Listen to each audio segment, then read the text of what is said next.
तर महादेव, जय श्रीराम मित्रांनो. तर आपण काल जवळजवळ आपण 85 किलोमीटर आलेलो आहे. तर आपल्याला 2-3 ठिकाणी मध्ये विचारलं, एक हनुमान मंदिर होतं, तर एक माताचं मंदिर होतं. तिथं आपल्याला थांबण्याची सोय नाही झाली, डायरेक्ट नाही म्हणून सांगितलं. तर आपण पुढं जात असताना तर हे मामा आपल्याला काल भेटले इथं बाहेर रस्त्याच्या कडेलाच. तर ते म्हणले तू आज आपल्या घरी चल. तर हे पाहू शकता म्हणचं घर आहे.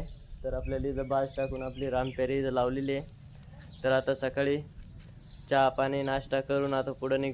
आपण रस्त्याने जात असताना आपल्याला बजरंगबलींचा मोठा स्टॅच्यू दिसलेला आहे. तर पाहू शकता. तर तुम्ही सगळ्यांनी दर्शन घ्या एकदा. तर मित्रांनो, पुन्हा एकदा आपल्याला बजरंगबली महाराजांचा स्टॅच्यू भेटलेला आहे. तर पाहू शकता, तुम्ही दर्शन करून घ्या. तर महादेव मंदिर आहे. तर चला आता दर्शन घ्या तुम्ही पण.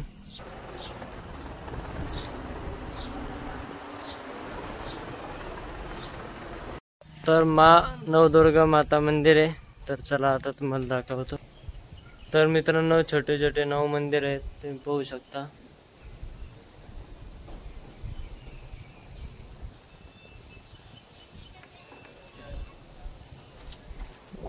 या साईडला पण 2 मंदिर आहेत.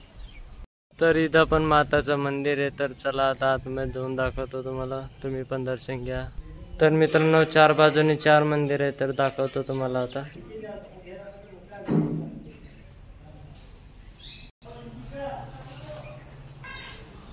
तर मित्रांनो, या साईडनं मंदिरामध्ये यायचा रस्ता आहे.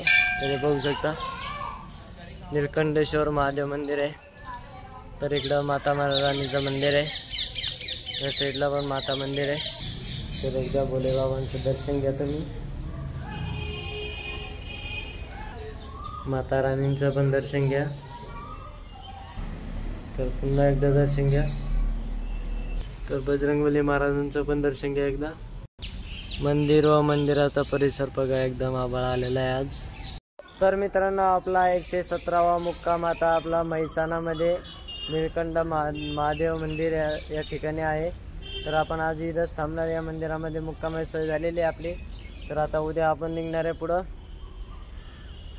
अंबाजी शक्तिपीठ.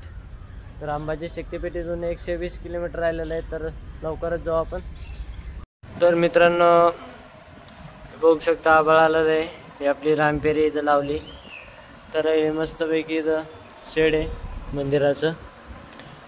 तर आता इथं मस्तपैकी बिछाना काढून बसलोय. तर एकदा इकडचं वातावरण बघा, आभाळ आभाळ आभाळ आभाळ सर आभाळ.